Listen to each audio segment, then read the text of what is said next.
7:30, I'm calling the June 16th meeting to order. This is the Board of Trustees. The board, I'm going to announce that the board is meeting here in person at Village Hall. The public may attend the meeting in person and also may observe the meeting live streamed on the Village of North Hills YouTube channel. There is a link to access the channel, which has been circulated, www.youtube.com, channel, etc. If any interested members of the public would like to provide comments on an agenda item, comments can be provided through either that written chat section on our YouTube channel. Comments may also be provided by email before and during the meeting, by sending it to the village administrator at villagenorthhills.com. In accordance with the current executive orders of the governor, now that the Board of Trustees is permitted to meet in person and to permit public attendance at this meeting, we're holding this meeting in person. The public is permitted to attend, and I welcome all of you here. As an accommodation to those members of the public who have health and safety concerns related to COVID-19, the public may also hear the meeting on the Village of North Hills YouTube channel, as I previously stated. In accordance with the open meetings law, the public has the right to be heard on agenda items, which I've already told you, on public hearings. On all other matters, the public does not have the right to comment on agenda items unless authorized by the rules of the board. Interested members of the public who wish to provide comments on an agenda item or public hearing may do so in person or through the written chat section on the village YouTube channel, as I indicated. The clerk will now call the roll for attendance at this meeting by members of the board and relevant village staff. Mayor Naddis. Present. Deputy Mayor Scambati. Present. Trustee Lentini. Present. Trustee Arnold. Present. Trustee Cohen. Present. Building Superintendent Cinquemani. Present. Village Attorney Levin. Present. There is a quorum of the board in attendance, and we can now begin the business of this meeting. I'm going to ask you all to please rise as Mary Ann Carroll leads us in the pledge of allegiance. Place your right hand over your heart. I pledge allegiance to the flag of the United States of America and to the republic for which it stands, one nation, under God, indivisible, with liberty and justice for all.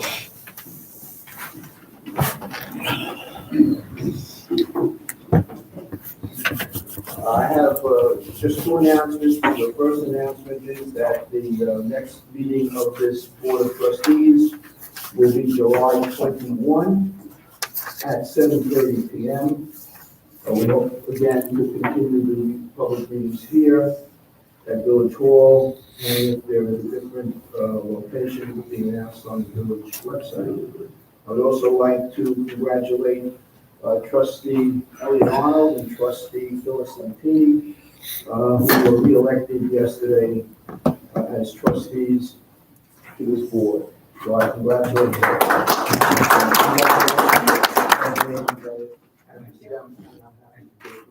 Continue to serve. Are there any additions or corrections to the May 19th minutes as circulated? No. Then I'll entertain a motion. I make that motion. Second that motion. Trustee Cohen makes the motion. Trustee Arnold seconds. All in favor? Aye. Approved.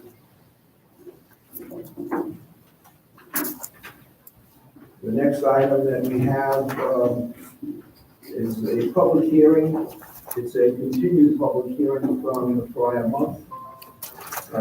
This is the amended application of the Buckley Country Day School.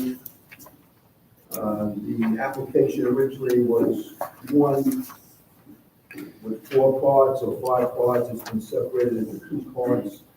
So the only portions that are on the agenda for hearing at this time are the issues involving the perimeter fence and the construction of a 2-story addition to the existing school building. Um, Before I get into the public hearing, I would like to put into the record,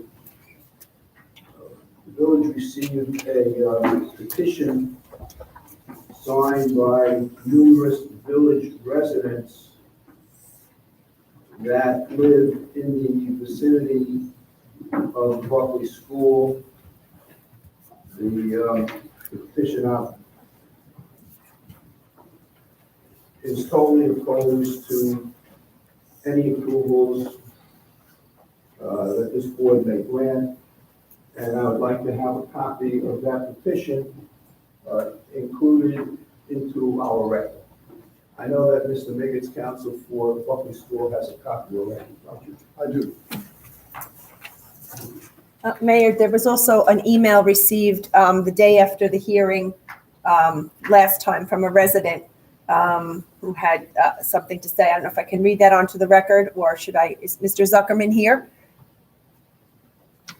I can read to the record. I have no problem if you want to Okay. read it to the record. Okay, this is from Mr. Peter Zuckerman. In further evaluating the Buckley proposed perimeter fence as it relates to my property at 30 IU Willits Road, I have the following concerns and objection. Close to or at my property line, there are two very large trees, approximately 150 feet high. There are another two trees a little further away from the property line that are approximately the same size. My concern is the root system of these trees will be adversely affected by the proposed fence. If the root system is affected, the trees will die or be weakened, and they could fall on my house. I am not willing to remove these trees to accommodate a fence. Additionally, I have a drainage pipe located at the property line which must not be disturbed. The proposed perimeter fence is entirely unnecessary, and I object to any further considering of this fence. Please enter my concerns and objection into the official record on this matter. Sincerely, Peter Zuckerman. Thank you. And this is a petition, I think this is the original. It's stamped by the village, or you have another one? I have the original that was Okay, for the thank file. you. So that will also, it's a petition to say no to the Buckley School, to the building expansion and fence project. I tell you that that petition has been signed by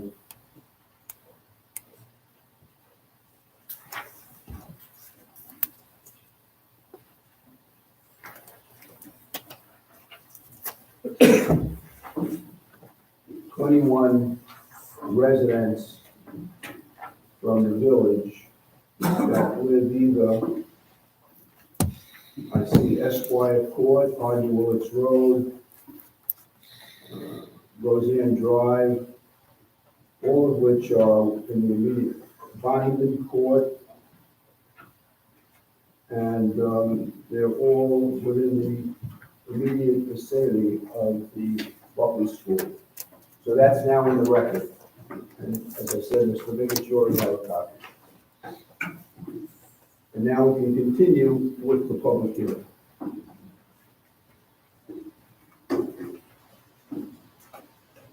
For the applicant, Bruce W. Miggett's, Albany's and Albany's, 1050 Franklin Avenue, Garden City, New York. Good evening to everyone. At the last hearing, we concluded with Buckley saying that they would leave in place the existing fence. And if we could bring up that exhibit 3 from the last hearing, that is the survey, and have the yellow highlight on it.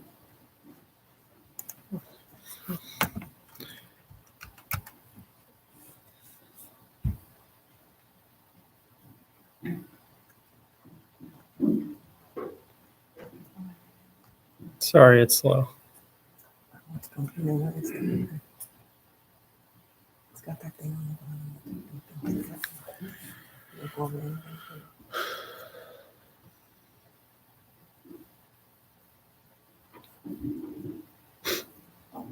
Very suspenseful. Technology here. Yeah.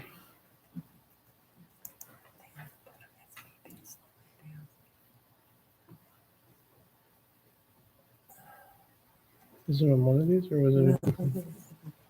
It's not the plans, it's for the exhibit at the hearing Yeah, last time. it's up I there. introduced.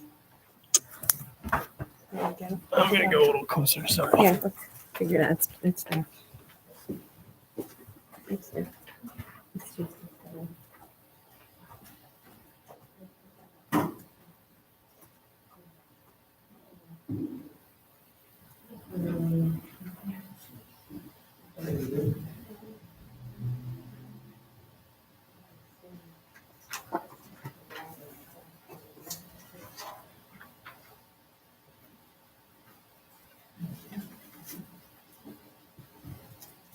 Now you know why I don't like technology.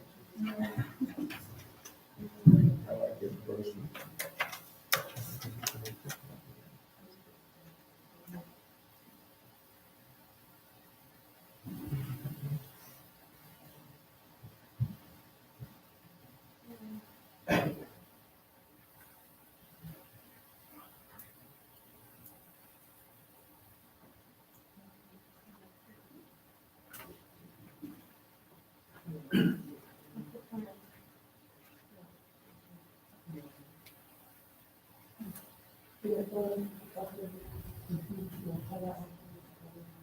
Because I'm charged by the hour.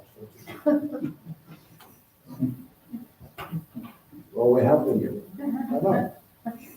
This is also why I hate technology. I guess it's beyond me. When it works, it's great. When it doesn't operate, it's.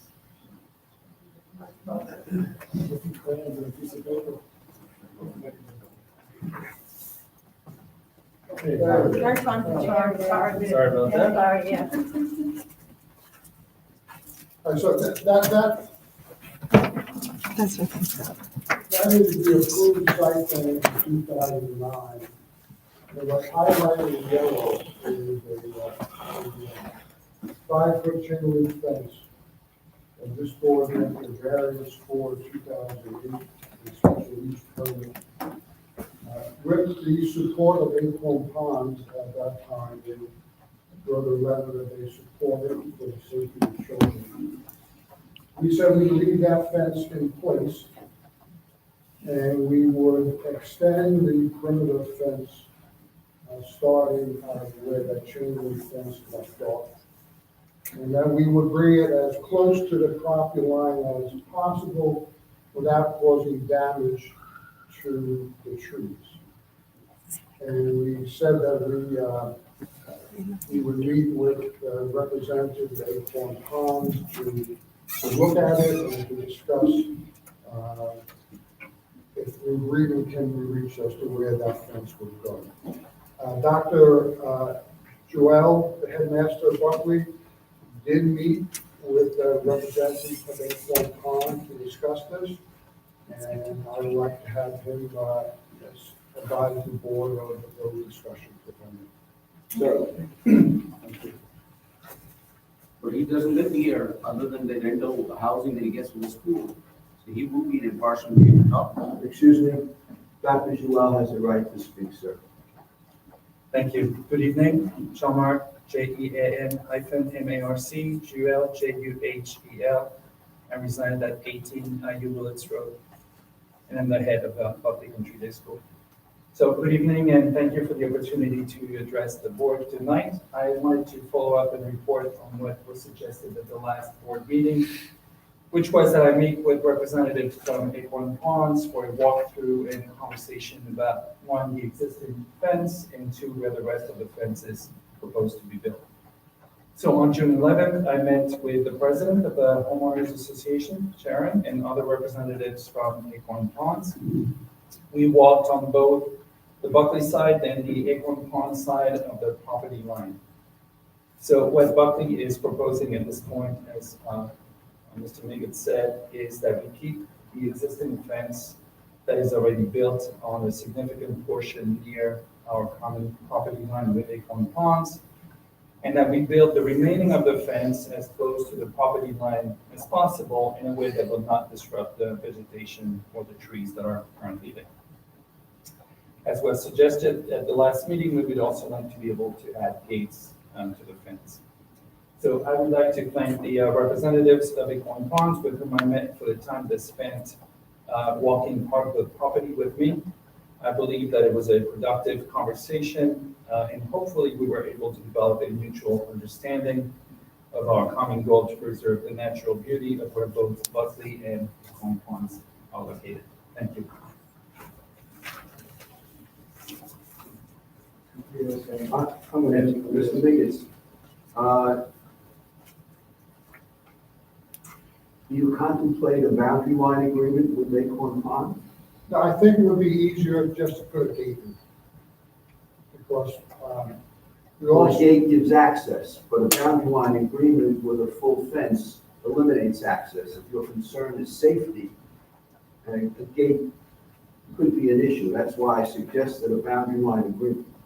well, the gate would have a lock on it. And we still have to maintain our property, we still have to maintain our property. We need access to it in order to maintain it. So I think a gate with a lock on it is a better way to go. Well, I think I heard Dr. Joel say gates. How many gates are you contemplating?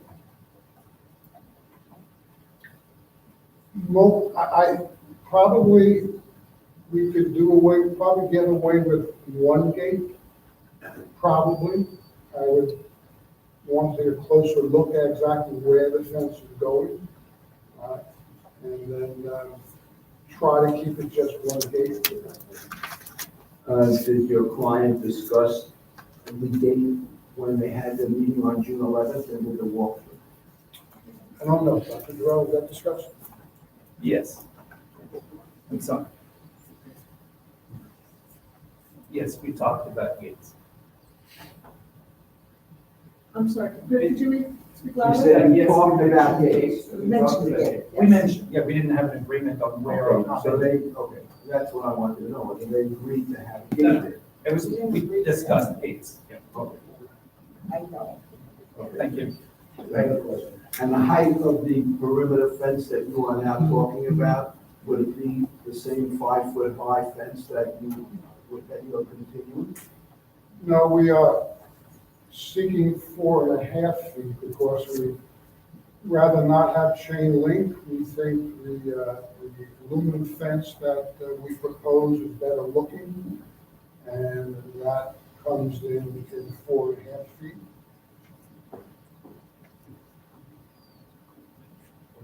Thank you. Any other questions? So there's something that you picked up on, Mayor. The existing chain link fence that's there now, 5 foot in height, you're going to match it with a 4.5 foot fence that's going to be different from the chain link fence. Was that discussed with the residents of Acorn Ponds? What was their feeling, Dr. Joy? So yes, we discussed it. I believe one of the representatives had a question about the matching of the fences, and the other representative didn't seem to have an objection to the fences not matching. But one. Well, there's a lot of shrubbery there, isn't there? Yeah. Yeah, I've seen the pictures. I've seen photos. I've also walked it. I don't think any agreement was reached. These things were just discussed. So I see the people here, probably from Acorn Pond, that will discuss their thoughts. But I don't know what else we can say. We want a fence. Fence is a fence. Fences make good neighbors, they say. In this situation, it seems like a fence is causing a lot of difficulty. I'm not quite sure why. Fence is a special use permit from the village. It's deemed to be harmonious with the surrounding properties. Numerous fences have been granted by this board. I just don't think we're asking for something out of the ordinary. And the existing, I remember someone said the last hearing from Acorn, they did not even know the existing fence was there. And they're not gonna know this fence is there.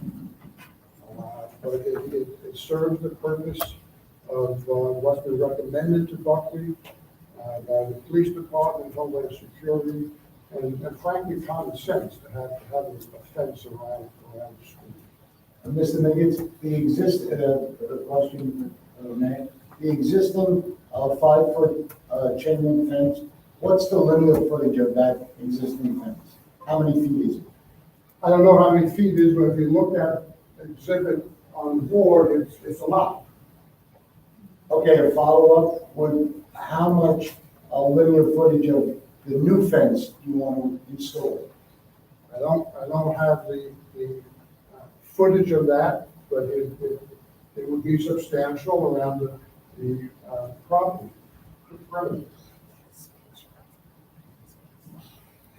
Would building inspector know? I'm not sure based on what's existing and what would be left, and especially since we're now talking about keeping it with the vegetation, it would be inward of the property line, I'm assuming, correct? So I don't know offhand, 1,000 feet?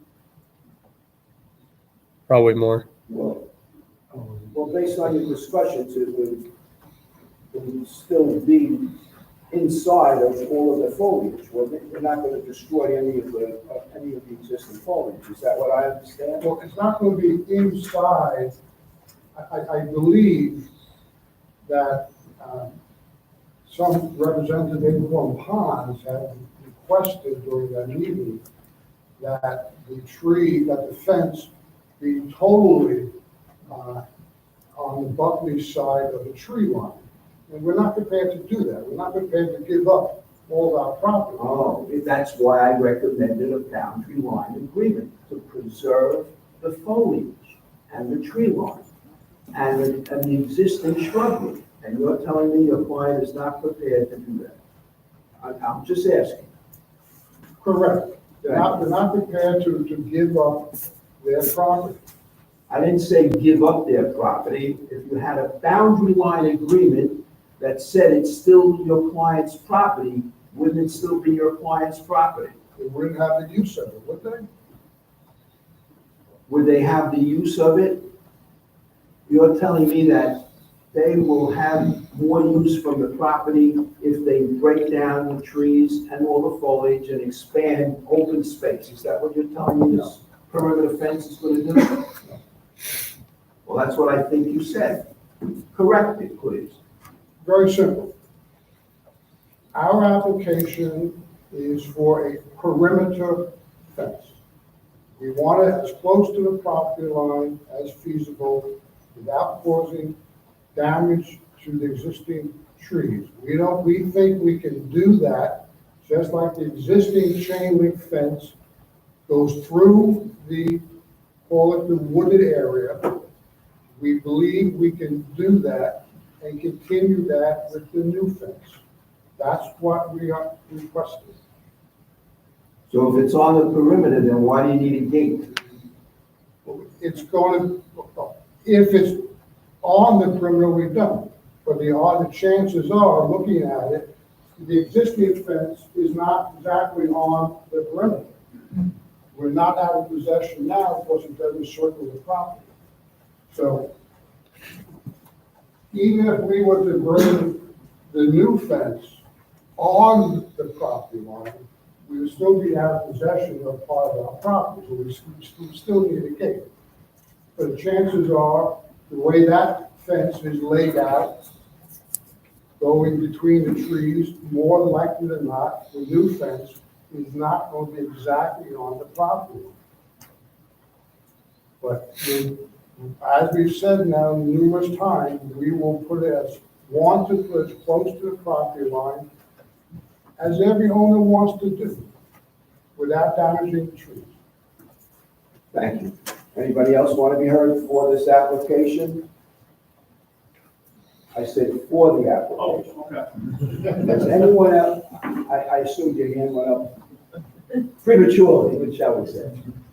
Is there anyone who would like to be heard in favor of this application? Is there anyone that would like to be heard that's opposing this application? I'll entertain one at a time. Yes, sir. Myself? Yes, please stand up and identify yourself. I'm Dr. A.J. Jain. Doctor, would you please speak Oh, sorry. up toward the mic so that the The first question I'm is sorry, sorry, Dr. AJ, and what's the last name? Jane, Jain. Thank you. Why do you need fencing? We've been living here for 31 years. Dr. James, address the board. Why do they need fencing? We've been living in here for 31 years and nothing has happened. I think the only reason for putting fencing and gates and extension is that they've already downgraded this neighborhood into worse than South Bronx. They're drinking cans, throwing on, they spoil the road litter, they create potholes in our road. They're all kind of rascals running around back and forth at 60 miles an hour. They've completely destroyed this area, and this is another nail in the coffin. The North Hills Village says better place to live. I don't understand in the remotest part of my brain, how can this make into a better place for living? All these things should not be allowed at all. This school is like a parasite on us. They keep telling us that we are getting into their property. I could get an injunction if I ever could to stop them from coming on IU Village Road and they can jump by a parachute into their school.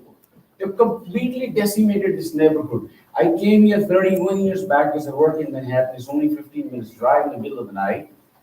And this has gone from bad to worse. And they don't seem to care. All they care for is their camps, students, increase the number of students.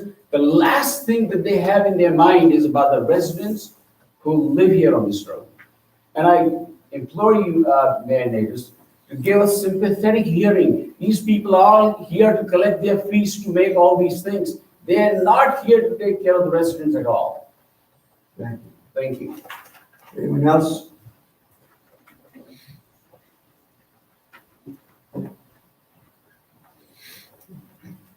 Good evening, everyone. I'm Steve Dutch. I reside I'm sorry, at Steve Dutch. DUCH. I reside at 49 Chestnut Hill.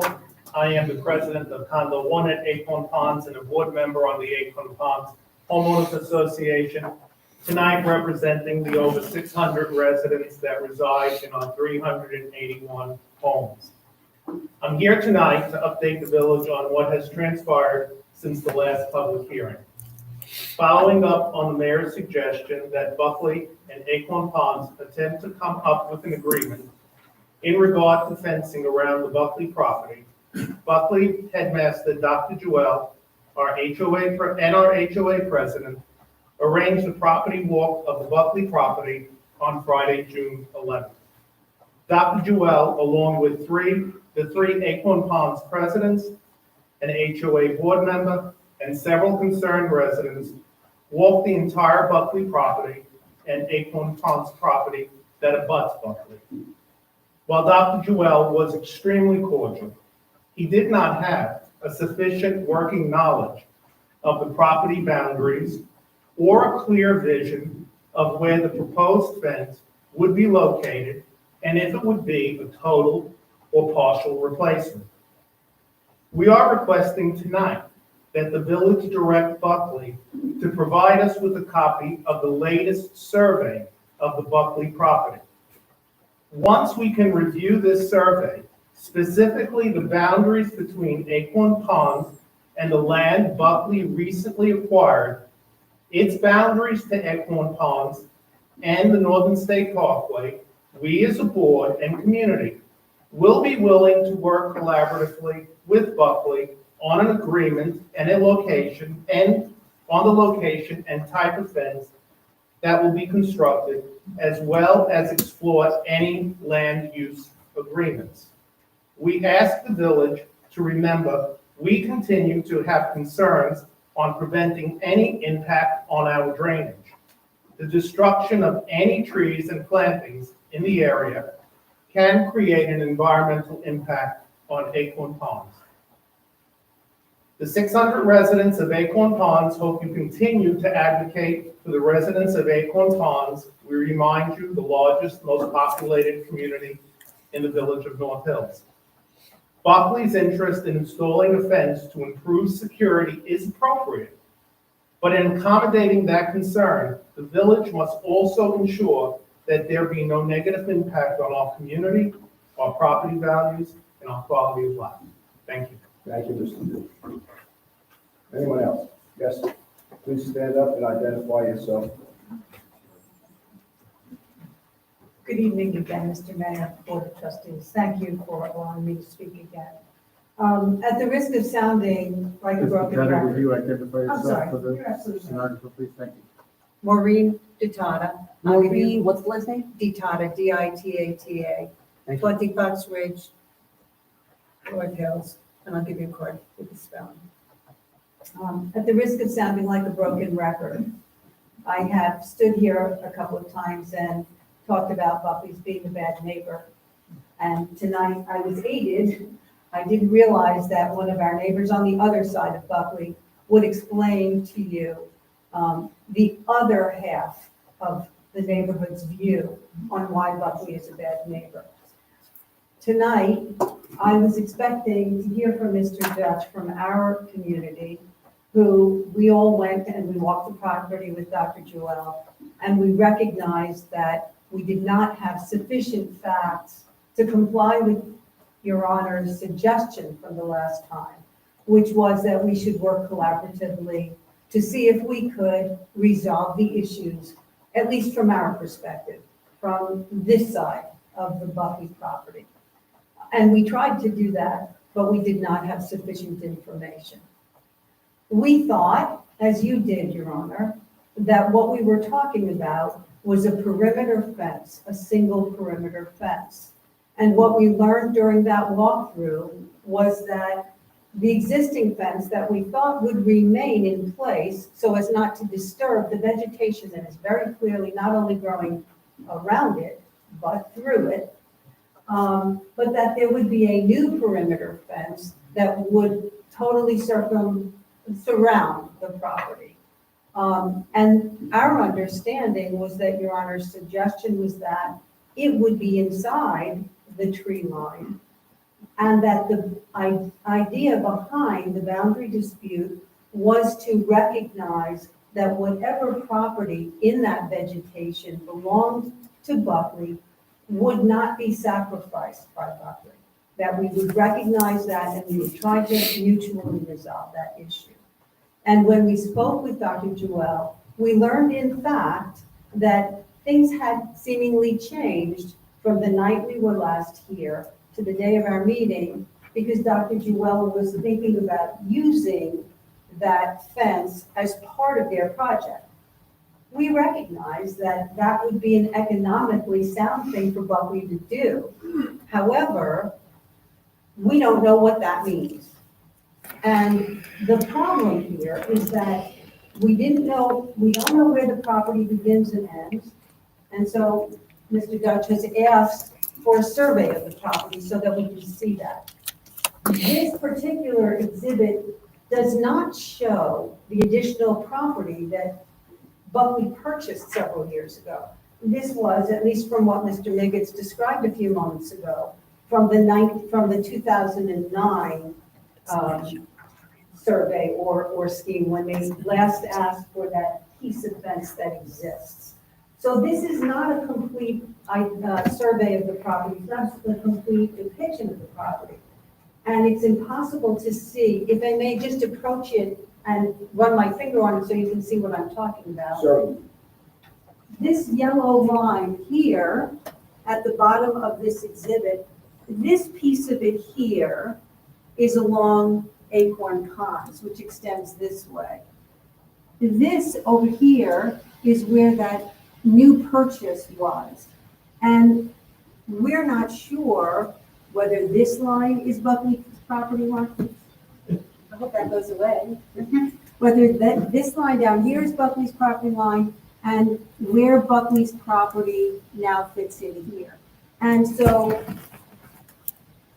when you asked earlier how many linear feet is this, it's impossible to know because we don't know where their property is and where our property is right now when we look at their exhibits. Mr. Miggets explained what he wants to do.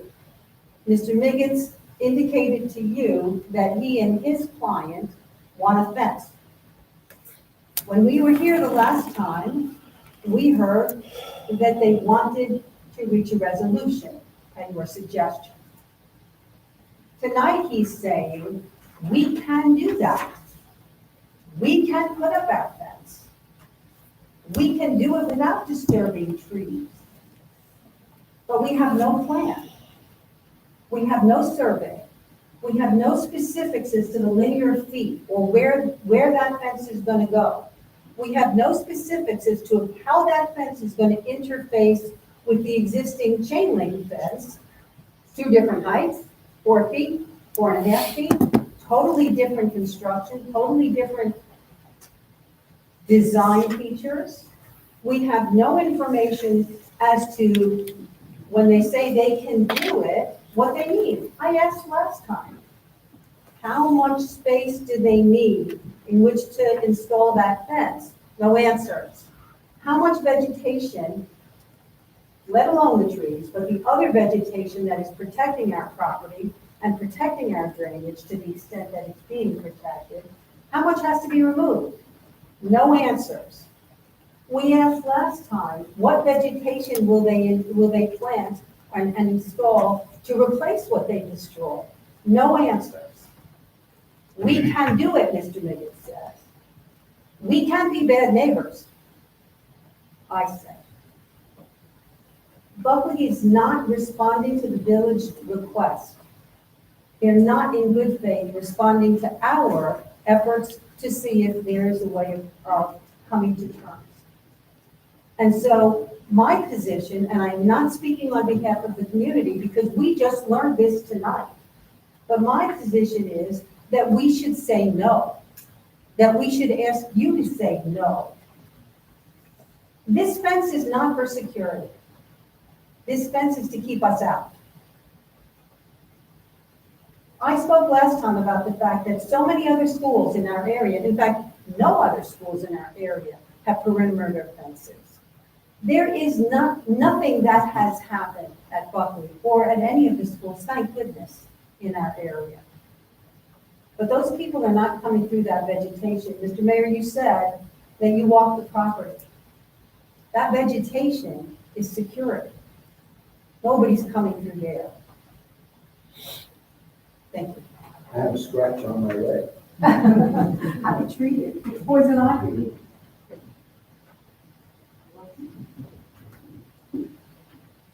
Anyone else? In I have opposition? a question. A response from Ms. Futato. Am I pronouncing it correctly? Tutana. Yeah, I'd like to take the opportunity, I'm talking about, for this myself, I believe as well as the mayor and the other trustees, I can assure you on my part that I will attempt to make sure if the fence happens, that the people at Acorn Ponds and on Ayula Road have what they need to ensure the safety of the residents of the village of North Hills. I don't think that the mayor, and he's one of the brightest men that I know, not because I sit next to him, but I'm sure that he will not let this happen unless we know the linear footage. We know about the other piece of property that you're referring to. Everything that you say makes a lot of sense. And that's why I believe that he asked the questions that he asked, I asked some questions, and I'm sure that the other trustees have questions also. Our concern is the residents of the village of North Hills, as well as a Buckley school. So in all fairness to the issue that's in front of us, we want to make sure that we're going to be doing the right thing for all the residents on Iowa Road. It's right now, it seems to be a very contentious issue. Yes, I just want you to assure, I want to assure you of that. thank you, Deputy Mayor. Deputy Mayor, I do wish to say that our community came to this meeting tonight to address the fence. And yes, we have concerns about the construction. And yes, we have concerns about all of the other issues that our neighbors on the other side of Buckley have. And so I'm not limiting my comments to the fence for any other reason than that's why we came here tonight. Because the mayor asked us to engage in a negotiation and to attempt to resolve an issue amicably. And we have tried to do that. And in fact, on Friday when we were walking with Dr. Jewell, we were all trying to do that, and none of us had the impression that Dr. Jewell was not also trying to negotiate in good faith and see if we could come to some sort of understanding. But in light of the way the rug gets pulled out every time we make a step forward, the rug gets pulled out from under us. I don't know how much longer I and my fellow constituents from Acorn Ponds are going to be patient with the idea of negotiating over this. Because I just don't think that there is any good faith effort on the part of Dr. Thank you. Yes, sir. Are you here in opposition? Yes, Identify yourself, please. sure. My name is Chris Frangopoulos, Frangopoulos. I live at 8 Bonnie Lynn Court. I was one of the people who went around and having the petition signed. There's a couple of us involved in generating it. The traffic is, you spoke about the fence probably enough. I know we're against the fence as well. But the traffic that we have that has increased over time and lack of respect that the parents that attend Buckley have for the people in the community, the people walking every day, walking their dogs, has become out of control. A 2-lane road becomes a 3-lane road. Parking, they use my street as parking just to cut the line or just hang out until they have to pick up their kids. And the park now is becoming a playground for after-school Buckley students. That's been stopped. I hope so. It's been It's been stopped. Okay. When I saw the picture of the ice cream truck and tent, that's when I first became aware of it. I thank you for that. But the parking from there and up and down the road causes a hazard when you're trying to leave. We can't leave the house at 2. You can't leave, leaving the house at 9 a.m. And we have to bring our children to other schools. So it's a hazard leaving our house. Yes, it becomes a one-lane road because they line up waiting to pick up. Buckley has tried by having the traffic control. Some of their people are outside with a stop sign, etc.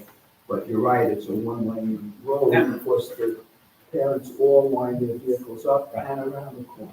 I go there every day. You can't see past the cars when you're trying to pull out into the main road. And Exactly. from my road west, it becomes a one-way road with cars pointing in both directions going to the school.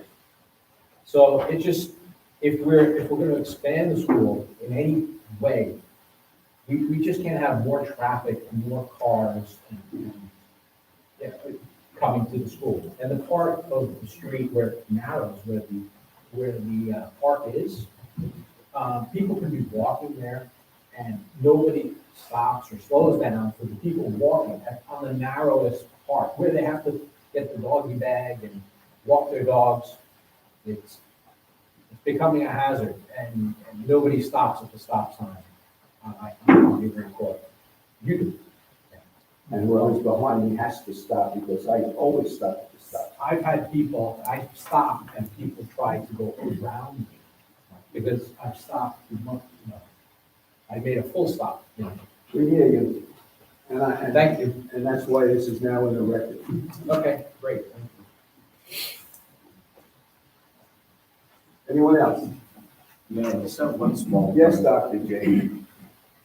It is a road that goes, Please, there is a road that goes from Shelter Rock Road behind Imperial. Why can't you? I'm sorry, it's Shelter Rock Road behind, what was that? Yeah, behind the Imperial complex. The Imperial Yeah, Complex? that's a village right of way. Why can't you not give them to Buckley so that they stop problems for all these people that are living here? The village right of way. We have no right to give away that property. You're a taxpayer, you're a resident. I'm only the mayor. We have no right to give away village property. Everybody enjoys walking on that. And there are more people for Acorn We will Ponds. start enjoying walking on the Eagles Road. Yes, that's also a private road, and you have a right to do that, and I do understand what the traffic is, and I know what the volume of traffic is, and I am there 2 or 3 times a day. Believe me, I see it. During winter time, when it gets dark, these guys are driving like kamikaze taxi. They can find less about any human being. In one day, they'll kill somebody. That hasn't done as yet. I hope not. Thank you, Dr. J. Anyone else? Until we have more information, maybe we should put this over for another month. Mayor, may I? Sure. I have a few points, but the first point, Ms. DeTata made a statement that this fence is not for security, but quote, to keep us out. I heard it May say. I respectfully ask the board to ask her what she meant by that? Can you tell us what No you meant by problem. keep you out? Absolutely. Do you walk that property? I have, Your Honor, until Dr. Jewell asked me not to anymore because I was trespassing. And Mr. Miggets, you were here when I presented my photographs of the things that were going on Buckley's property that I photographed, and you said your client should be fined for that because it was so outrageous. That was trouble for Buckley. Buckley doesn't want me walking that property. Buckley doesn't want any of us trespassing on its property. Right. But I think Buckley also doesn't want me taking more photographs of the things that are going on Buckley's property. So yes, I'm acknowledging that I have been on that property unlawfully, and when Dr. Jewell asked me not to go there anymore, I am no longer doing that. But I'm sure that Dr. Jewell would also like to preclude everyone else that walks across the Buckley property from coming onto the property. And so what I meant was that Buckley wants to keep us all out, the entire neighborhood. Well, then, okay, I hear you. Anyone else? You have any other points, Mr. This Miggers? was my head start spinning for that. The survey has been on the website from day one. We have, and the site plan to scale has the linear footage. Nobody has asked us that question prior to today. Have you asked that? I would have scaled it out for you, would told you exactly what it was. That's on the website from day one as well. When your client met with Acorn Pines representatives, did he have all of that information for them? Did he provide that information to them? Yes or If I no? could just, when we walk the property, I don't know exactly where the line is. There's no stakes, nothing in there. Have you had the opportunity to provide them, they're looking for a survey? Have you had- As part of these discussions, see, generally when you discuss boundary lines, people review, this is mine, this is here, I'm gonna do this, I'm gonna do that, is that okay? And then we work out a boundary line agreement. None of that has been accomplished. It was a walkthrough, so I didn't. Okay, so that might be a good beginning. Thank you. What apparently needs to be done, because before you put a fence up, you have to get your surveyor to come out there and stake out the property. And by the way, Acorn Pond, they have a survey of their property, so they should know where their property ends as well. But be that as it may, let me suggest that we have our surveyor stake out the property line and then stake out where we propose to put the fence without damaging the trees. And I did not pull any rugs out from anybody. I said over and over again that Buckley wants to put the fence as close to the property line as possible without damaging the tree. That's on the record a dozen times. Right? We haven't changed that position. But let us suggest that we stake it out and show where we propose to put the fence. When I asked you You said your position has not changed, but I think I heard differently. When I said something to you about the existing foliage, you said we want to put it on our perimeter. That's what I heard you say. As close to the perimeter as possible, not Well, I didn't hear you say where that that. tree line is 50 feet or something. And what if there's 30 feet of woods or 40 feet of woods existing? What's going to happen?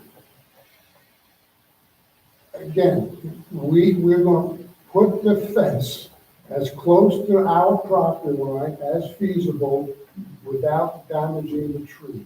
We're not going to give a dog park to Acorn Pond so they can just now, well, let's just walk outdoors in the old woods and what have you. It's our property. Where is that? We're not going to bring it all the way inside and You know, well, obviously, obviously, after 31 years, I don't think Buckley has had a real issue with Acorn walking the trespass in our property. And obviously, we heard that when someone did, Dr. Joel requested that they not do it, and it stopped. They have a walking path behind the village right away is used as a walking path for those residents. So there's not an issue.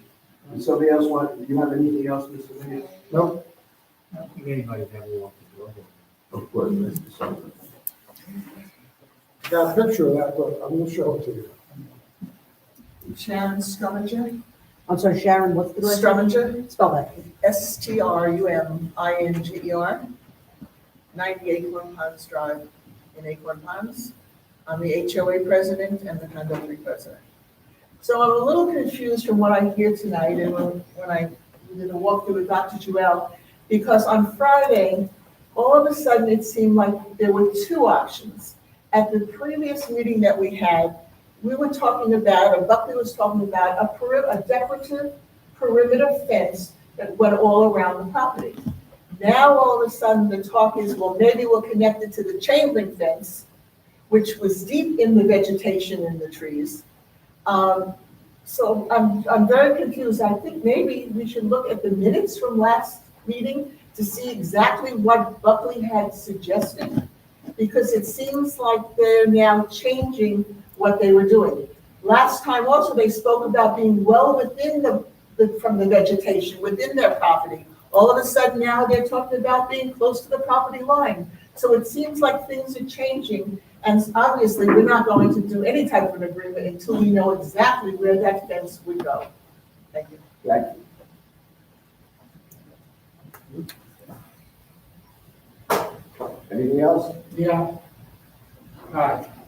I'm Paul Cantanas, Kantanas. I live on Ivy Woods Road. I'm agreeing with everything everyone's saying here about the impact. But you had mentioned about a dog walking picture. You mind showing that to us? I'd rather not. Okay. Because if that's what the police and the Homeland Security is worried about, and that's why you put up the fence, is that really worth it for dog walking? Thank you. Sure. Okay, so trespassing is an issue on our campus, right? So it's not just a few dog walker. I provided Mr. Megis with video footage of our security cameras with teenagers approaching the property. While school was in session, they had to be chased away by our security officer.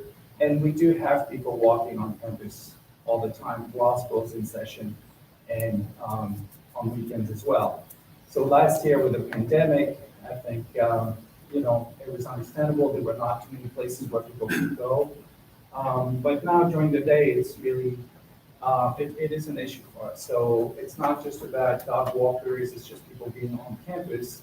And the place where, it's a private property. There are signs everywhere, no trespassing. And we want just to protect our children and teachers. So I wouldn't say that it hasn't been an issue. It is currently an issue. So obviously the fence is not for the dog walkers, but I wouldn't say that trespassing is not a problem. And the other thing I want to say is, what we wanted to do, the reason why I wanted to show the existing fence to Acorn Ponds is because it is not on the tree line, right? It is in the middle of this wooded area. And I just wanted to demonstrate that we could continue doing it that way. It is, if we could continue the fence where it is, people can't see it, it would disrupt the vegetation. So if we gave the impression that we wanted to build a fence on our side of the tree line, that was a mistake. That's certainly not what we wanted to do. We want to continue what we have already, which is in the middle of that wooded area. I don't know if that helps. Just for my own benefit, if you have a totally wooded area, Yes.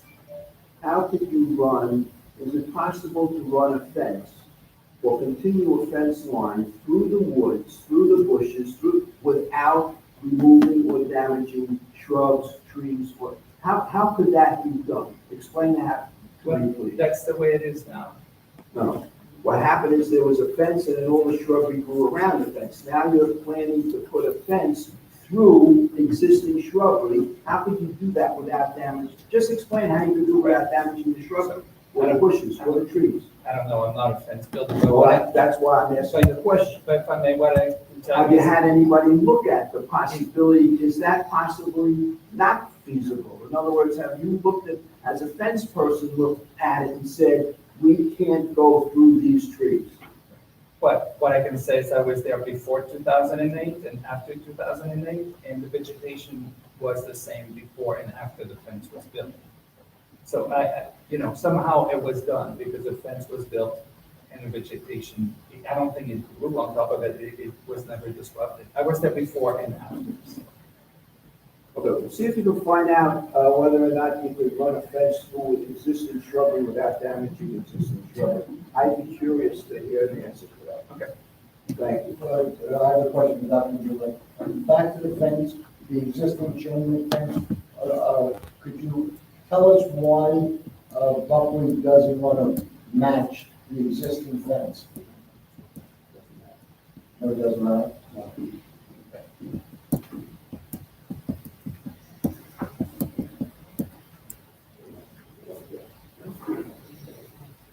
I'm sorry, but just as a point of clarification, I wanted to be very clear that my impression is that the fact that Buckley wants to keep trespassers off has nothing to do with security. Because I have never been on Buckley's property during the school day. I have never been on Buckley's property during the school week. The only times that I've been on Buckley's property are on weekends when Buckley students are not there, because I absolutely respect the fact that I have no business being on school property when there are students on school property. And Dr. Jewell, you approached me at 5:35 on a Sunday evening, and you complained to me because you had to come out of your house on Sunday evening to address me. And I apologized to you, and I told you that I was sorry for your inconvenience, and you asked me not to come back. I was not a security risk. And I venture to say that the vast majority of people who have enjoyed that beautiful property during the pandemic, he's right, we came and looked at it, we enjoyed it, walked through it, and then walked over to IU Willits and walked down that beautiful street. We did so not because we wanted to endanger any children on the property or destroy the property or do any other damage to the property. Yes, I do have 2 little dogs, and I pick up after them, and I pick up whatever else I see on that property. If I see that someone else has left a mess on the property, I always have plastic bags, and I take it with me and dispose of it, because I too believe that we have an obligation to preserve that beautiful property. So I don't think this has something to do with security. I do think it has something to do with keeping the community. Thank you again. If there's no one else that wants to be heard, I'm going to make a motion that we continue. Sorry for interruption, Mayor. I just have one question. It is important. Does Buckley have a birthright to use the IU Willits Road on Litchfield? It's a private road. Yeah, but do they have any rights? Do they have a birthright? Can that right be taken away? Because the way he tells me that we are trespassing, I could tell him his whole bloody school is trespassing on IU Willits Road, and I would stop him from coming on that road. If it takes $1 million, I'll spend it. I would suggest then that you ask the title company to check all of the deeds. I definitely will now. All of the parcels there because there may be an easement for ingress and egress to all of your houses through that right of way. I'm not just saying, that's a possibility. So if that's a possibility, it might be in their deed as well as in your deed. Well, I'll find it out Which is because this also- arrogance defies the laws of gravity. Seriously. The buses, I know the buses cause most of the damage to this, to the Not only the pavement. buses, but the cars too. I They're know. all rascals coming, God Believe me, knows I know, where. but I would think that after all of these years, you're all using that road, obviously, there's gotta be some legal reason why you all use that road and why you're all responsible for the half of the road to your property. Exactly. Sometimes there is a historical precedent that just because something is happening, it was meant to be so, but it may not be meant to be. Well, then take a look at your deed, maybe, I'm not being. Okay, I will find it out and You have to look at your deed, the deed may give you the right of way on that property because you may have ingress and egress to your house. And so anyone beyond your home may have the same deed recital that gives them access to and from the house. he's trespassing in front of my house. And they- How can I not trespass his property? I'm not So destroying they it. have a right to use it, just as you have a right to use it, you have to look at the deed. I'll I'm not find in it a out. position to tell you what's in the deed. I don't do the title. Thank you for giving me the chance to speak. Okay. Anybody else? I'm gonna make the motion now that we put this over to, the July 16th, is it next meeting? July 21st? Yeah, pending, us getting additional information and, very possibly arranging, for them to deliver the survey and whatever other information, it might be necessary for them to try to work something out. Is there a second to my motion that we? I'll second the motion. Here, please just clarify that's the 21st? Yeah, it's the 21st. July 21st at 7:30 PM. Mayor, can we ask, are we permitted to ask Buckley to have their fence contractor come to our meeting and for us to ask questions? Because it seems that we asked Dr. Delay as well as Mr. Liggett some questions about the fence, the footage of the fence, the makeup of the fence. So could we have a contractor, a professional person? That if they want to bring And somebody in. if they can bring a mock-up of what the fence is gonna look like. And I'd like to see it, I'd like to see if it's offensive or if it's not offensive. I don't think we can demand it. Mr. Levin? You cannot tell an applicant how to present their case. Thank you. See, I didn't want to say it that way, I wanted to say that. There is, if I may, the plans include a diagram of the style of the fence. Now, I think at the very first hearing, we gave you the manufacturer's cut sheets on that. If not, we'll bring that in. We're not gonna bring a fence in, right? But we'll give you a spec sheet of the fence. Yeah, well, we're doing a project at the Village Park on Iowa Road, and we're putting up some fencing. And our fence contractor was able to give us a small mock-up of the fence that we're going to install. So I thought that maybe the residents of Iowa Road, as well as Acorn Ponds, would like to see what the fence is going to look like. I don't think that's really the issue, but we'll take it under advisement. Thank you. Now, I made the motion. Yes, There is a motion on the floor. there was no second yet, so there's no. Deputy Mayor, second. I'll withdraw the, I'll Okay, withdraw Steve Dodger here. The question for Acorn Ponds is not what the fence looks like, though we would like to know what it's going to look like. Our question is, where is the fence being located? I hear you. And the attorney for Buckley has danced around that issue and danced around that issue, which is another example of why Buckley is a bad neighbor. I don't understand how I dance around the issue. I said it so many times. I know, you keep saying perimeter fence, and I hear you. So, There's nothing wrong with being a good dancer, Mr. Load on that tap dance. I make the motion I'll again, second that continue this to July 21st at 7:30. I made the motion, it was seconded by Deputy Escobar. All in favor? Okay, it's unanimous. The public hearing is closed. It's adjourned. Next month. Thank you all for coming. Wait, why are they all leaving? I don't know.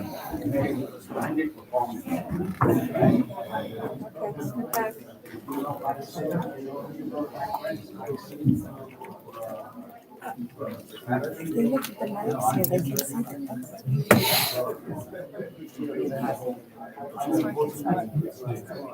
That's it, Jen. You're all good. How you doing? I'm doing good there. Much better. I'm sweating to death. Cold, constant. Well, I'm with you, right, I'm with you. Bad. I'm with you right there. I'm still dressing in layers. Yes. It's there though. Listen. It's right there. Next item of business, item number 6, Good night. Dr. Smith. finance and operations. Treasurer's report, please. Checking account, $7,189,807.40. Repair reserve, $728,096.44. Park and recreation, $1,015,524.37. Capital reserve, $257,838.33. Again, the payroll and trust and agency balance out at the end of the month. Zero out at the end of the month. Special escrow, $96,792.21. Community amenities, $37,197,415.19.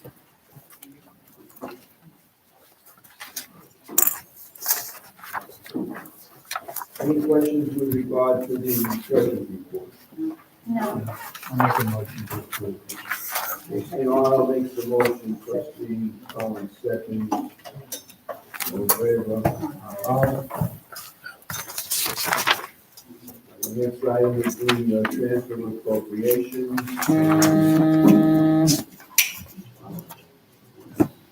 From contingency to mayor personnel services, 12 cents. I guess the reconciliation was off by 12 cents, so they're charging it up to personnel services by the mayor. I'll give you the 12 cents, so. I've already spoken to the payroll company because it's a rounding issue. That's what it is, sorry. I know. Another 8 cents from contingency to law personnel services, so I guess that was another rounding issue from the court. $500 from contingency to the central storeroom contractual expense, and $50 from contingency to the street lighting contractual expense. Those are the only transfer appropriations, I believe. I'll entertain a motion to approve them. Trustee Lanfear makes the motion. Is there a second? Second. Deputy Mayor Scambati seconds. All in favor? Aye.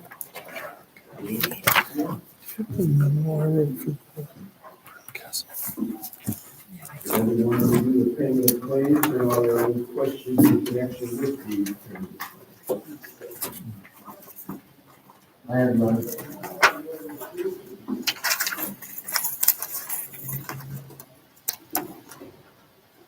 I don't know. Well, it spans 2 years, so pretty much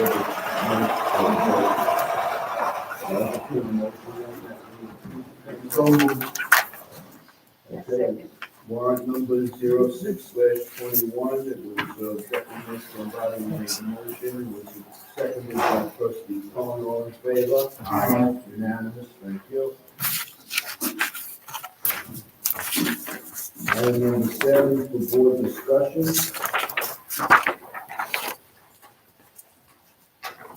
Crown Castle, there was a request, for modification for the cell tower at, Line Service Road, that's the South Service Road location.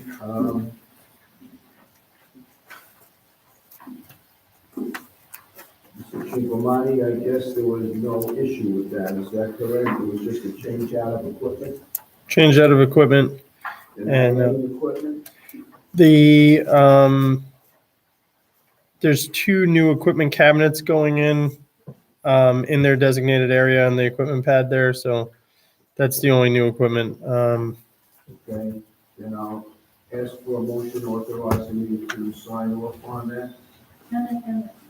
If the entry makes the motion, is there a second? Second.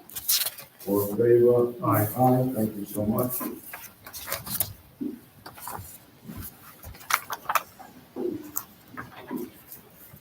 Next item is a memo from Mr. Chipomani, in connection with file cabinets. We have a wall file cabinets. He's given us a new memorandum. It's based on New York State contract pricing.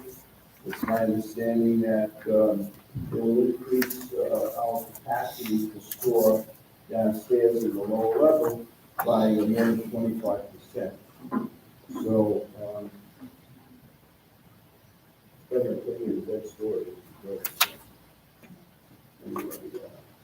any questions with regard to this? What we file cabinet replacement? No. Is there, I'll make a motion. I just had one question. Is there any, we would not be keeping the existing file cabinet? We're going to keep a portion of them. The plan was to take some of the file cabinets that we have existing and put them into the storage room outside and use it for storage of things that we have to maintain, but that we don't have to maintain under special fire suppression. So we would keep, at this point, we haven't quite figured it out, but I think about 50% of those filing cabinets we would keep. The ones, there's some that are in bad shape that we're just going to get rid of, and then whatever's in decent shape, we'll try to sell to get some of the money back here. That was my question. If there's any resale value for some of those that are in good condition. Yes. Okay, great. Mayor, before I make the motion, could I ask Mr. Singamani, how many 5-drawer cabinets are we going to purchase?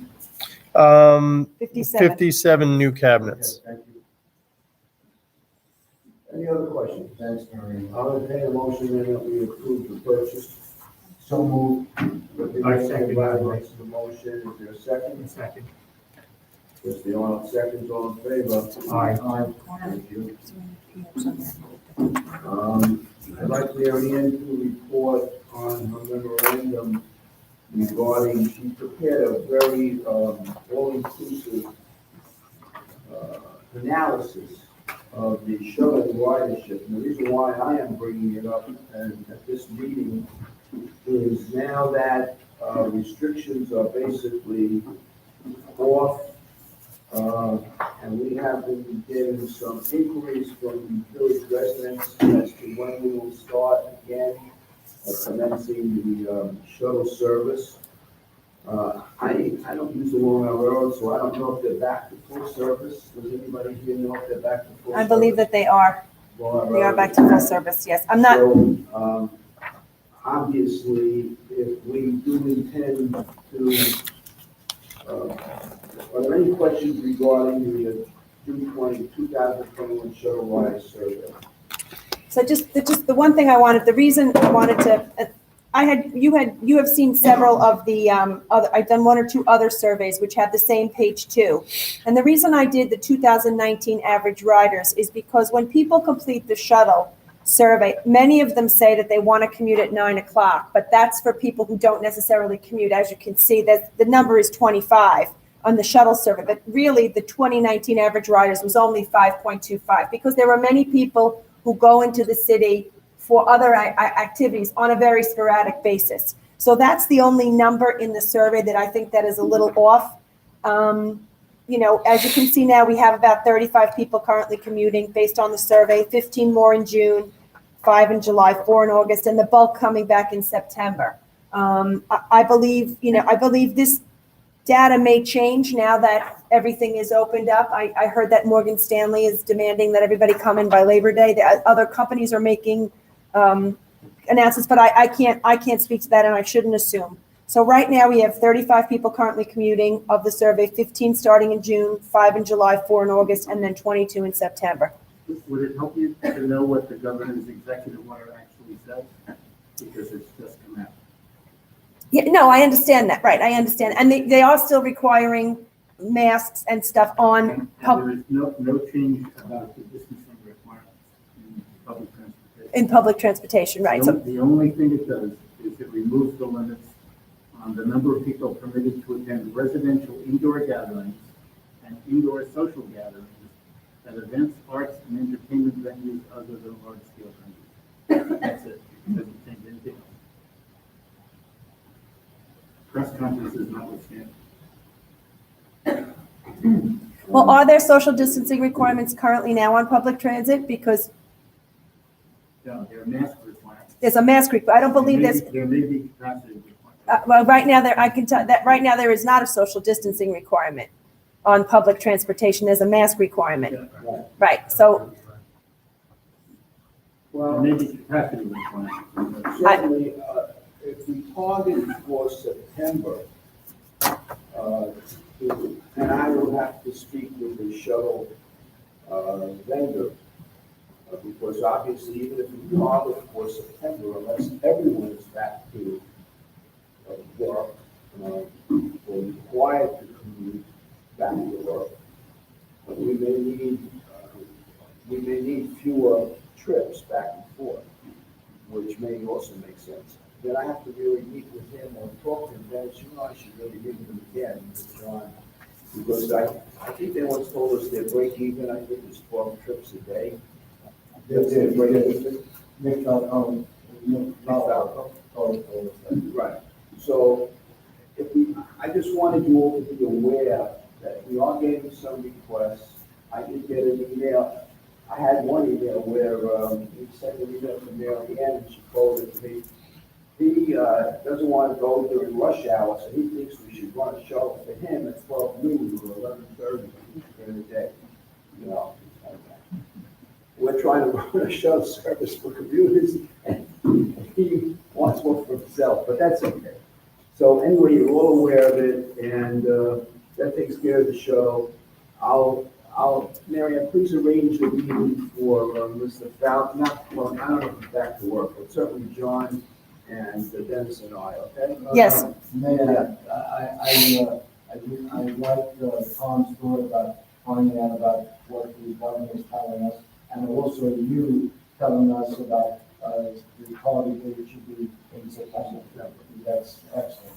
Yeah, I don't think we should worry about it before that. And I And I think by that time, I think the governor will have probably additional information that we'll be able to avail ourselves to do so. And I think Mary Ann did a great job on Yeah. the survey. Yeah, very good, clear. Okay, next item then is the village vehicle. yeah, we've had a lot of issues over the last couple months with the village, with this building superintendent vehicle. And as you, that vehicle stays here.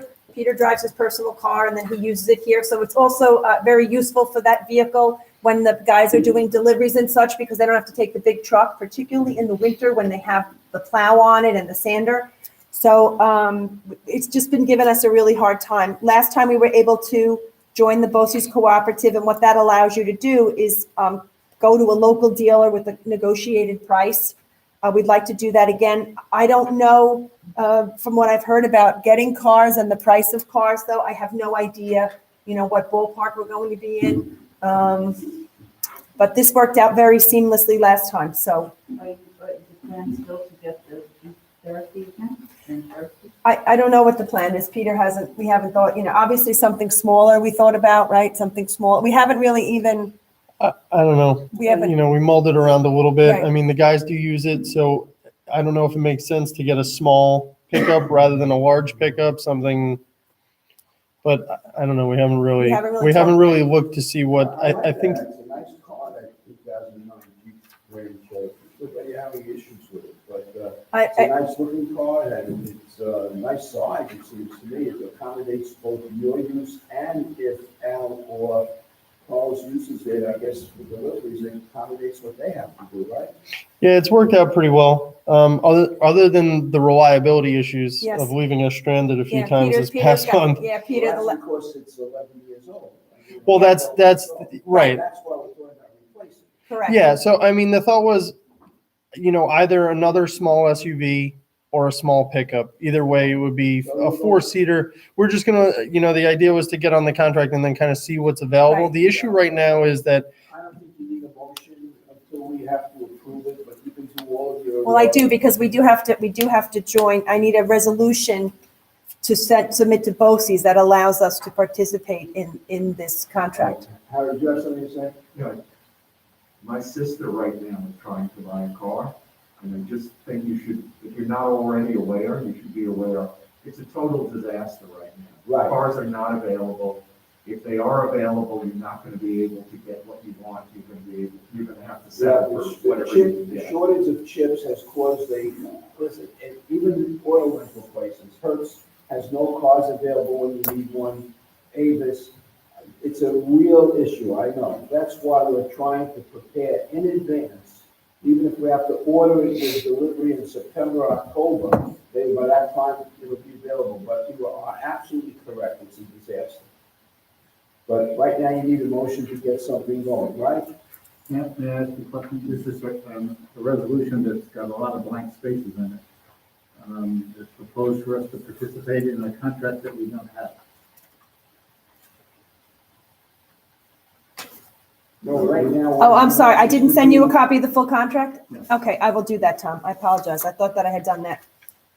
Okay, Isn't it the same contract that we used when we? yes, it is, yes, it's the 2018? same, contract, it's just been extended, but I will send the village attorney the copy of the contract. Okay. I would also just like to say I have a friend that got a Jeep, not Cherokee, but another Jeep model, and of course he's had his problems. So you might want to consider looking at another SUV type thing or not. I think what was on state contract was either GMC or Ford. Right, it's either GMC or Ford. We were gonna, the idea was to get on the state contract and see, what's out there. And then if like the mayor was saying, if we decide to go in a certain direction, maybe just put in an order for something. We still have the Jeep. Right. It didn't explode. So, so we I'm could, just saying, I've heard very negative things about the. we've had a lot. I mean, in the last month, it's Yeah. been in the shop, I would say 4 times. Yes, 4 or 5 times. 4 or 5 times, and it's stranded various people. It's Yeah. stranded me twice, and it stranded Al once as well. So we we did speak to our mechanic who recommended that you probably should think about replacing it. That's what he said. So that's what we're doing. Knowing that it's not going to happen in a month or two. It could be 6 months to a year. We understand that. All right. Marion, who do we use as a mechanic? I use Bill's Friendly. I use George. We use Oh, George. that's right, George is, Okay. that's good. So then, Mr. Levin, you want to see a copy of the agreement, the contract before? Yeah, we're in this resolution, which needs a lot of blank spaces filled in, that you're basically agreeing to participate in the BOCES contract, but you don't know what the BOCES contract says. Okay, please provide that copy. It's the same one that we used in. Yeah, I'll send it to him. I thought I had sent it to him. Okay, so we'll put this over to next month. That's not a problem. It'll last. No, it's okay. I'll send it over to you, Tom. Okay, thank you. Any unfinished business? I have a few, I'd like to, myself and Mr. Campagnani would like to, bring, the board up to date with the park project. Yeah, so I've been in contact with the contractor that was awarded the job. They've placed the order for the playground equipment. Lead time on the playground equipment was 5 to 6 weeks. So their anticipated start date now is going to be the week of July 6th. Well, the 5th, but the 5th is a holiday here, so we're not going to have them start till the 6th, which is the Tuesday. We'll circle back on that and just make sure we'll follow up as they know things are getting closer, but they didn't want to have us shut down the park and then stop. So they're kind of waiting to have everything lined up. They don't anticipate any issues with the date that we had lined up for them to end the project. So it's working out in our benefit. Another point of information, both Peter and myself, we spoke to McGowan a month ago, 6 weeks ago, and we told him when the approximate start date that he would have. He's the contractor that's doing the hardscape work at the park. And Anthony Pence, we told him when the expected date of his start would be, and both of them said it's no problem, they'll be able to start at a day, 2 days notice. That's great. You guys are doing great. Yeah. Oh, and we also, the tree that was, we had noticed an issue with a tree by the basketball court. That tree has been taken down already. Yeah, that's So, dangerous.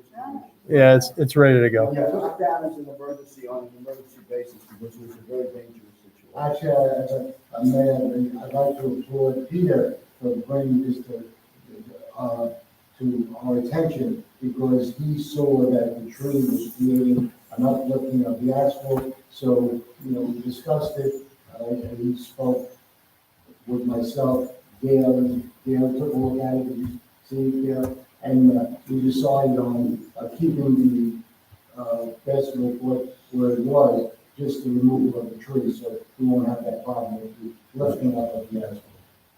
Fortunately, the ice cream truck that was in there the other day didn't damage any of the other trees.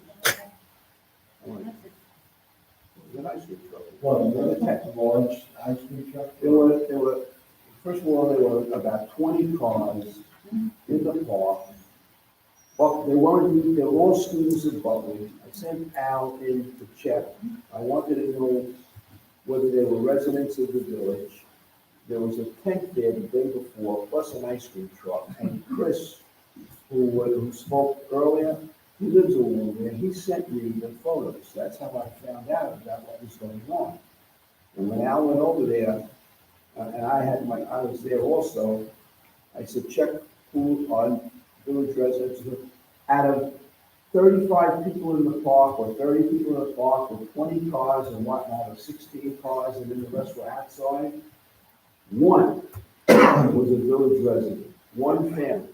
The rest all, when Buckley, they were all Buckley students, and when they're dismissed at 11:30, the parents decided to come to the village park with them because they can't use the Buckley playground because the next group of kids are there for the afternoon session. So they came and decided to use the village park. And then I wouldn't have minded them using the village park. It's a nice thing for the young kids. But when I got the pictures of the ice cream truck and the tent, they had a big tent just in case it rained so the kids wouldn't get wet. An open tent on both sides with the roof. Right. White tent, a white tent. In the village park. Yeah, but where? On the basketball court. Right. Close to the basketball. Right. So the next day, we had Al there and directing them out. And we told them they couldn't come back unless they were village residents. So the next day when I went, nobody, which is good. But that's what goes on. Half the time, you don't even know this unless a village resident reports it. Okay, and any other unfinished business the park we took care of? I have one item of new business that came in it's dated June 16th. So it came today. It has to do with, it came from the Division of Budget, the state of New York. And it's the ARPA to distribute the coronavirus local fiscal recovery funds. The reason why I brought it up tonight under new business is because you have to exercise option A or B no later than Friday, July 9th. And our next board meeting is not until July 21st. So I probably think we should. Tom, you know anything about it? It just came out? Yes. What is it you want to know? Well, I guess they're dividing up some money. If you had some serious issues with COVID or fund, that's to create some funding. I mean, I don't know that it cost us that much money, COVID. Mary Ann, The before, rescue plan is not based on that. what is it? It's basically an allocation of funds that are available to local municipalities to assist them in their budget. And basically what you're being asked to do is they want to know by, was it July 8th? July 9th. July 9th. July 9th, if you want to apply for funds and you'll get your allocable share if you do, or if you decline to apply for the funds.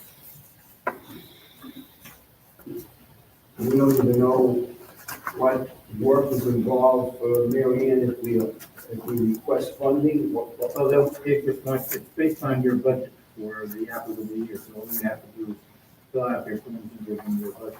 we didn't lose any money last year, did we, Mary Ann? We did have a shortage in revenues, of about, hold on, I'm trying to get my Yeah, but budget. we also we had a shortage in revenue, but we also had lower expenses. We did.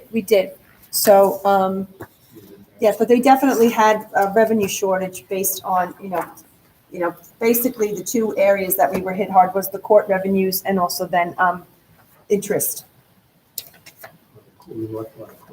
Yes.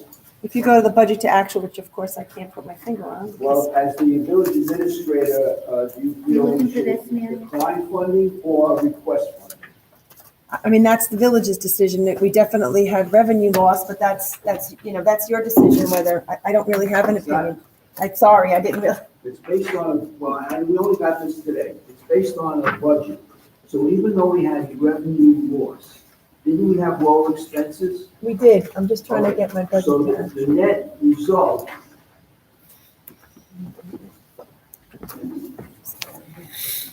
So I always attach to the treasurer's report, there's a revenue expense control. So our revenues this year were about $260,000 less than budgeted. But what about our expenses? So our expenses came in, hold on, I'm getting there. Mayor, I just want to reiterate, these are perfectly legitimate things for you to consider in deciding whether you want to apply for the funds or not.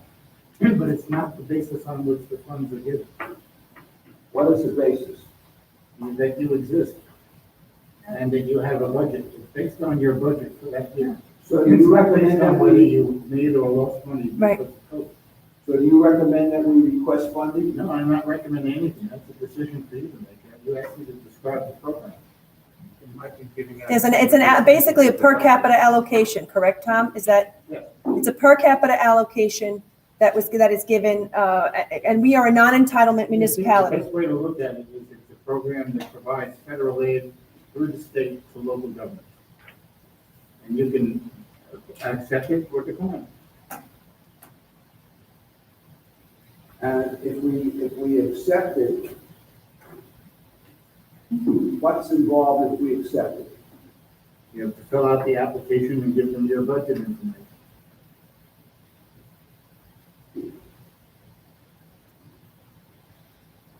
We're not sure. What's your thinking?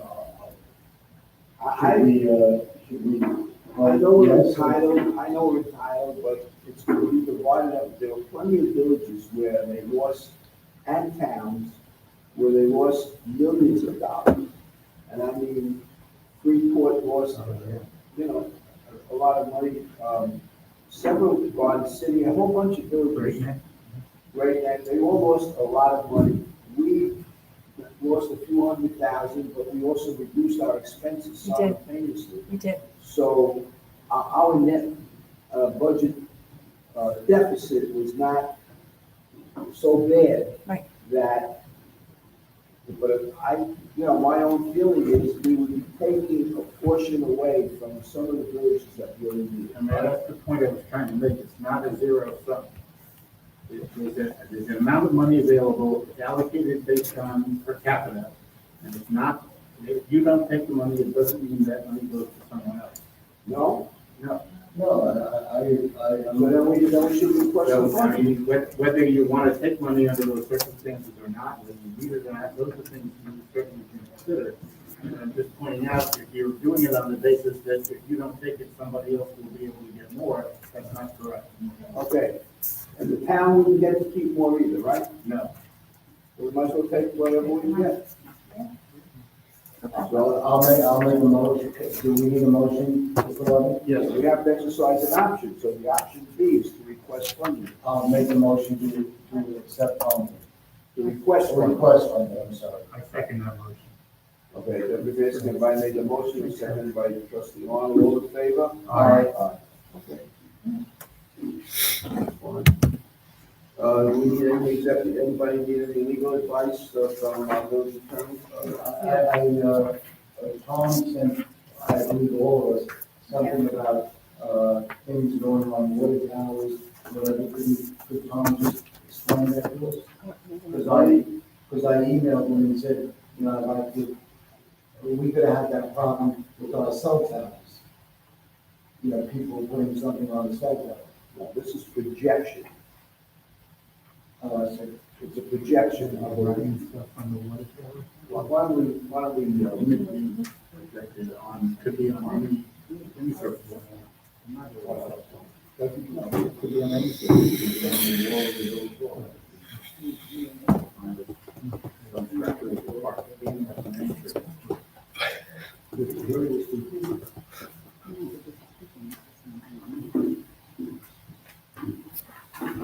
This is environmental, but it has to do, you want to cover it tonight?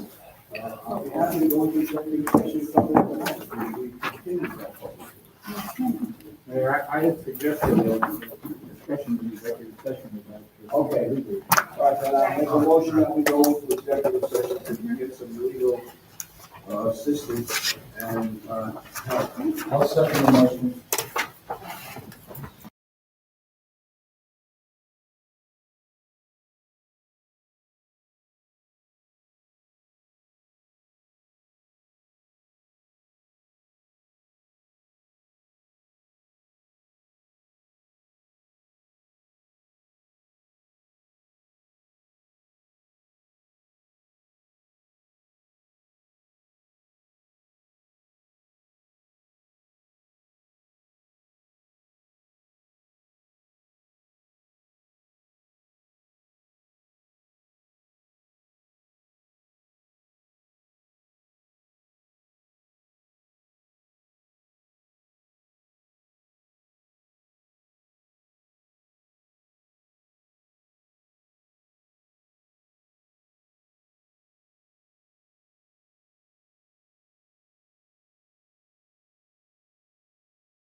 The answer is really, I'm saying, and I just tried to address it and touch on it, which is why, in my mind, there's no way for them to run fences through all those trees and all that shrubbery. You're not gonna have a fence that goes in and out like that. So they have to do damage to the environment, which gives us a perfect excuse to say no. We don't want the perimeter fence. Okay? In all these years, as Dr. James pointed out, no one has attacked anybody in that school. And if people, you put up a sign that says no trespassing, and if it's violation of trespass. We're just back on YouTube, just wanted to let you know. Okay. FYI. Well, I'm answering your question. No, I'm not, I'm just telling you that we're live, no worries. What would happen is they could have somebody charged with willful trespass. Mayor, I'm not to that point yet. I just want to have a clarification of the residents that were here this evening. They want to know where and how that fence is going to go up. And I think that that's a criteria for us to know that as well. Correct, and that's why I said there's no way they could do the fence inside of all of those trees.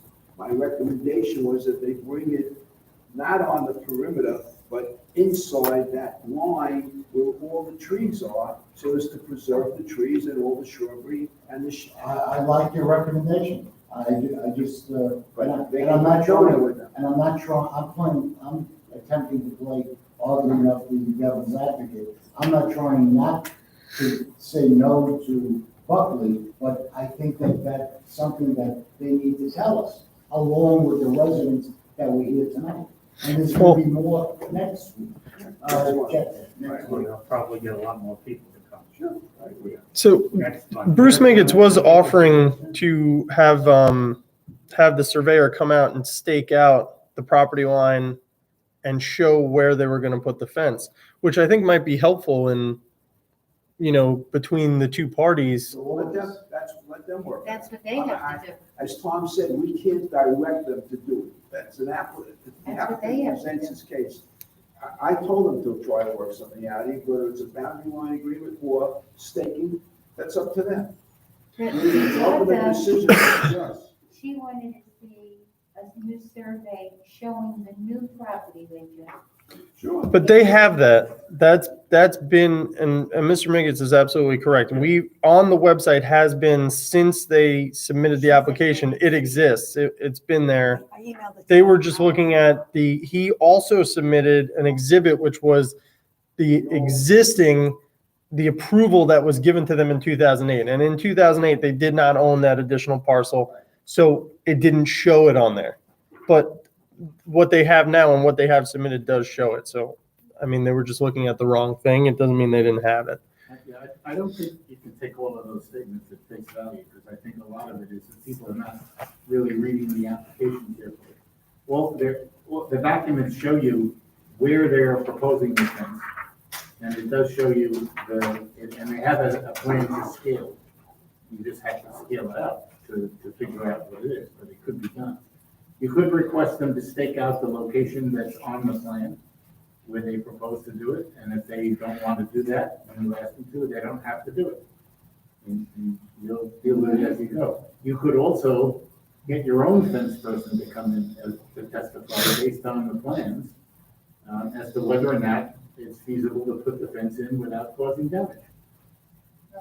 But you can't constantly go on the fact that, their argument is that it's not going to cause damage, and everybody else says, yes, it will. So you get, he said, she said, but that's not evidence. Yeah, it's the same. She was arguing that there's no reason to keep anybody out, but that they trespass on the property. The neighbors have a right to bring in a fence person to testify that they can't do it without causing damage, but they're not doing that either. And we do it as a, yes, as a village. Yes, the board cannot, you hire a consultant in VHB, you can hire a fence consultant to advise you with respect to the aspects of the application that concern the fence. And it's at their expense, correct? They'll wind up paying for it, yes. Tom, would you recommend a tree specialist as opposed to a fence. I'm not recommending anything, Dennis, I'm just telling you what you can do. You have the right to hire consultants to give you advice. And Again, it's why you need a tree specialist. If running a fence through the trees requires you to remove trees, I don't need a specialist. The fence guy's gonna say, I gotta remove this tree, I gotta remove that tree. Otherwise you get into, Okay. this tree is not dead, this tree is Right. dead. Right. If they're dead. Well, they were saying that they were gonna keep the trees and remove the shrubs. I mean, Then he backed off of that and he went into perimeter again. I heard him. Don't we have to wait till they stake it out before we would have our fence person? Yes, absolutely. A lot of the stuff there is dead though. Okay. There being And any again, other, you have the right, if you were to approve something, you have the right to require or spell out where it can go. so if we approve a fence and we direct them to install it inside the tree lines, inside electric, they get a fence and it's 4.5 feet and it's inside.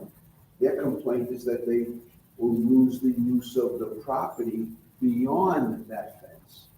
right, but which he said they could also mitigate with putting the gates. That's putting in the gate. Okay. So you could make them put it inboard and then just allow them to put the gates so that they don't lose possession of their property. Right, one gate. All you need is one gate, they don't lose possession. Yeah, I think he was trying to figure out if it's one gate to each side or area. And I'm I not, asked him that at the last hearing, and he said one gate. one gate would suffice? Today, we I can't asked him how many gates would you need, and he said one. Yeah, today he was saying he was unsure, and I think, I don't know the legalities of it. I guess it's for access purposes, so. No, it's so that you're not, as long as you have access to the area beyond your gate, you're not losing to your property line, you're not considered out of possession, that's the legal term, out of possession. Then you're not out of possession for the property beyond the fence, because you're out there, you can maintain it, you can walk it, you can do whatever you want, and it's yours. That could only be a few feet. And if they had a boundary line agreement which said that, then it's a recorded instrument, there's never a question about it. And Part of the problem though, Mayor, is we know they didn't agree on having a boundary line agreement, but we don't know why they didn't agree on it. We don't know what either side said in those discussions. All we know is they didn't have an agreement. Right. I also think there's another issue on this other parcel of land, which we're not talking about yet, but with all these 265 parking spaces, because that fence is gonna go on the other side of wherever they think they're gonna have parking. You know, on the second parcel, Yeah, no, you know, so Well, that's a whole nother issue. can you imagine once that, if Where would it that's go? why they Parking lots. bifurcated, that's why they bifurcated the application. When these people had 265 car parking lots, I mean, it's unbelievable to me. Well, let's not prejudge, we have to remain. Yeah. Well, there's still an issue about their present compliance with their parking requirements. Regardless of any addition or change they may want to make. The calculations they gave us show that they presently have less parking than they're supposed to have. You said that. Well, then they're in violation.